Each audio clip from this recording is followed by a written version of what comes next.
जय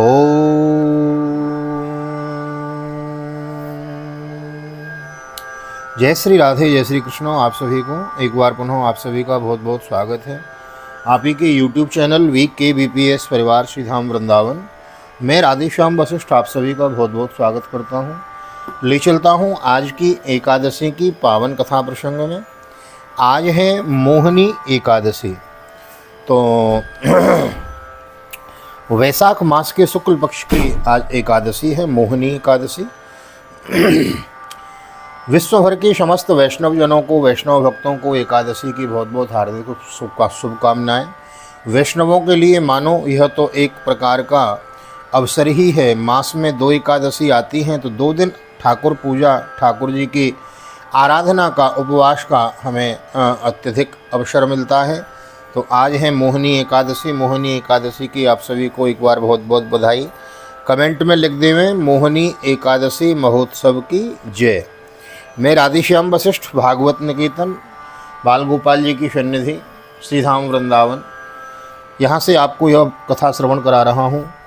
प्रयास करता हूँ प्रत्येक एकादशी की कथा आपको श्रवण करने को मिले। और ब्रह्म मुहूर्त में प्रातःकाल श्रीमद् भागवत की कथा तो आप श्रवण कर ही रहे हैं। श्रीमद् भागवत की मूल कथा हम श्रवण कर रहे हैं, मूल पाठ श्रवण कर रहे हैं, और एकादशी की कथा अभी हम श्रवण कर रहे हैं। तो आइए, आज है मोहिनी एकादशी। एक बार पुनः आपको एकादशी की बहुत बहुत हार्दिक शुभकामनाएं, बहुत बहुत बधाई। आज की कथा पर दृष्टि डालते हैं। एक निवेदन अवश्य करना चाहूँगा। नए आए हैं चैनल पे, पहली बार आए हैं अथवा केवल कथा श्रवण करने के लिए आते हैं तो चैनल को सब्सक्राइब कर लेवें, बेल आइकन को भी प्रेस कर देवें। और देर न करते हुए ले चलता हूँ आज की एकादशी की कथा में। तो आइए एक बार जय जयकार करते हैं। बोलो एक मोहिनी एकादशी महोत्सव की जय। एक बार की बात है, धर्मराज युधिष्ठिर बोले कि हे कृष्ण जी, वैशाख मास की शुक्ल पक्ष की एकादशी का क्या नाम है तथा उसकी क्या विधि है, यह सब विस्तार पूर्वक कहिए। भगवान श्री कृष्ण बोले, हे धर्मनंदन, मैं आपसे एक पुरातन कथा कहता हूँ जिसको महर्षि वशिष्ठ जी ने श्री रामचंद्र जी से कहा था। श्री रामचंद्र जी बोले, हे गुरुदेव, आप मुझे कोई ऐसा व्रत कहिए जिससे समस्त पाप और दुख नष्ट हो जाएं। मैंने जनक नंदिनी श्री सीता जी के वियोग में बहुत दुख भोगे हैं, अतः अब आप कोई ऐसा व्रत बतलाइए। महर्षि वशिष्ठ जी बोले, हे राम, आपने बहुत सुंदर प्रश्न किया है। आपकी बुद्धि अत्यंत शुद्ध और पवित्र है। आपके नाम के स्मरण मात्र से ही मनुष्य पवित्र हो जाता है, इसलिए आपका यह प्रश्न लोकहित है। मैं अवश्य, यह आपका प्रश्न लोकहित में अवश्य आएगा। वैशाख मास के शुक्ल पक्ष में जो एकादशी होती है उसका नाम है मोहिनी एकादशी। इस एकादशी का व्रत करने से मनुष्य के समस्त पाप तथा दुख कट जाते हैं। इसके व्रत के प्रभाव से मनुष्य मोह जाल से छूट जाता है। अतः हे राम, इस एकादशी का व्रत दुखी मनुष्यों को अवश्य ही करना चाहिए। मोहिनी एकादशी के व्रत में मनुष्य के समस्त पाप नष्ट हो जाते हैं। अब आप इसकी कथा को ध्यानपूर्वक सुनिए।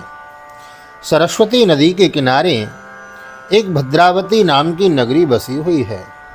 उस नगरी में सोमवंशीय धृतमान नाम का एक राजा राज्य करता था।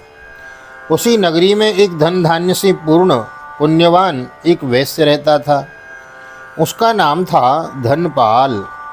वह अत्यंत धर्मात्मा तथा विष्णु भक्त था। उसने नगर में अनेकों भोजनालय, प्याऊ, कुआं, तालाब, धर्मशाला आदि बनवाए।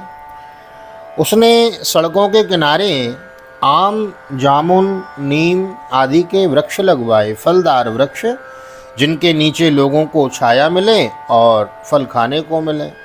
यह सब दान की श्रेणी में आते हैं। उस वैश्य के 5 पुत्र थे।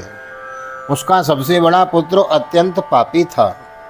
वह वेश्याओं और गुंडों की संगति करता था। वह अपना समय जुआ खेलने में व्यतीत करता था।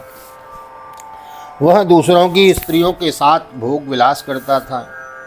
वह महान नीच था और देवता पितृ आदि को नहीं मानता था। वह अपने पिता के धन को बुरे व्यसनों में खर्च किया करता था। वह मद्यपान यानी कि शराब पीता था, मांस का भक्षण करता था। इस पर उसके पिता, भाइयों तथा कुटुंबियों ने उसे घर से निकाल दिया और उसकी निंदा करने लगे। घर से निकलने के बाद वह अपने आभूषणों तथा वस्त्रों को बेचकर रहने लगा। धन नष्ट हो जाने पर वेश्याओं ने तथा गुंडों ने भी उसका साथ छोड़ दिया।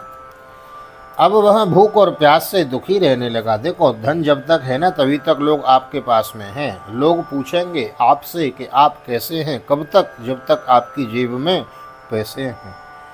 तो भाई पैसे जब तक थे तब तक तो सबने साथ दिया और पैसे खत्म हो गए तो सब छोड़ के चले गए। अब वह भूख और प्यास से दुखी रहने लगा। अब उसने चोरी करने का विचार किया और रात्रि में चोरी करने लगा। एक दिन वह पकड़ा गया, परंतु सिपाहियों ने वैश्य का पुत्र जानकर छोड़ दिया कि भाई सेठ जी का पुत्र है, इसे छोड़ देते हैं। महाराज वह माना नहीं, वह दूसरी बार फिर पकड़ा गया और राजा ने इस बार तो उसे उठाकर कारागार में बंद करा दिया। बोले बार बार इसे क्षमादान करेंगे तो यह उद्दंड होता जाएगा, जाओ इसे सजा दे दो, कारागार में बंद कर दो। कारागार में राजा ने उसको बहुत दुख दिए और उसको नगर छोड़ने को कहा। अंत में वह दुखी होकर नगर को छोड़ गया और जंगल में पशु पक्षियों को मार मार कर खाने लगा। फिर बहेलिया बन गया और धनुष बाण से पशुओं पक्षियों को मार मार कर खाने लगा। एक दिन वह पापी भूख और प्यास से व्याकुल खाने की खोज में निकल पड़ा और कौटिन्य ऋषि के आश्रम में आ पहुंचा। इस समय वैशाख का महीना था जो अभी चल रहा है। कौटिन्य ऋषि गंगा स्नान करके आए थे। उनके भीगे वस्त्रों के छींटे मात्र से इस पापी को कुछ सद्बुद्धि प्राप्त हुई। देखो, श्रीमद् भागवत की कथा में आया है कि जब महात्म में वृंदावन में भक्ति देवी आई, बड़ी दुखी हो रही थीं, पुत्र बूढ़े हो गए थे, तो नारद जी का दर्शन किया और नारद जी का दर्शन करते ही तो दर्शनम तब लोकस्य सर्वथाग हरम परम।